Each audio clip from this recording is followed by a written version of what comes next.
Hi, I'm Johnny Kelley. My wife, Alicia, and I live here in Virginia, with our dog, Bree. I have spastic cerebral palsy. Although, having CP is sometimes challenging, especially in social situations, it has not prevented me from living a full life.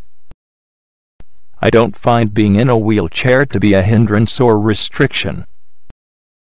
Rather, I find it a perfect opportunity to shed light on issues of equality, respect, fairness, acceptance, and even issues of wheelchair accessibility.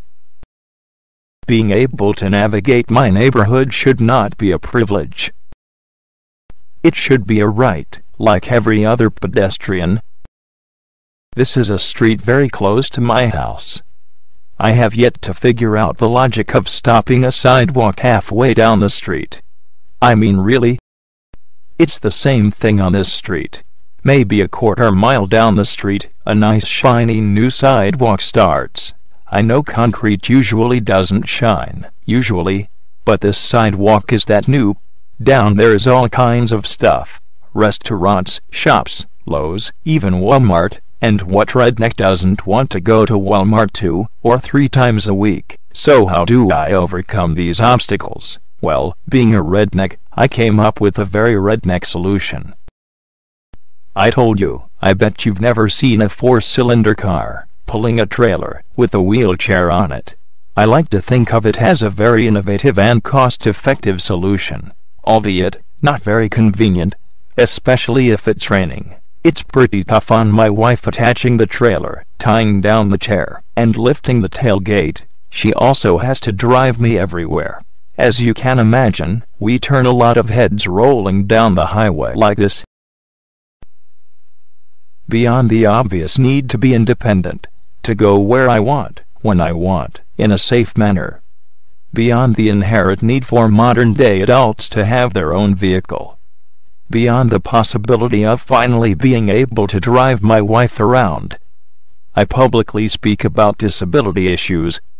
The following is an excerpt from a recent message I delivered at VCU. What is the number one necessity for living with a disability? Is it an object like a wheelchair, a walker, a communication device, a service animal? Is it a person like a family member, a caseworker, a therapist, a friend? Is it something spiritual like a religion, or a belief in an afterlife, free from your disability? That's an interesting thought, isn't it? I suppose it all depends on the person, and their experiences. But for me, the most important thing is confidence in myself. Sounds pretty simple, but if I can find self-confidence, then I believe that my life matters. Then I believe that I'm supposed to be here. Not only that, I'm supposed to be here just as I am. That totally dismisses the possibility that I am in fact broken.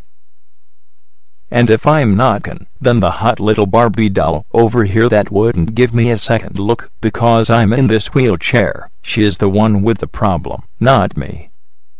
She is obviously ignorant and painfully shallow, and therefore she's not worth my time or energy. I know that I am freaking adorable, and if she can't see that, it's her loss, not mine.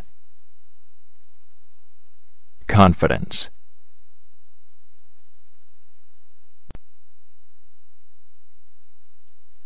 I want to travel around the country delivering a new perspective on people with disabilities. I want us to be seen as people first, and not the disability first. An accessible vehicle would greatly aid my efforts in delivering that message. Thank you for watching.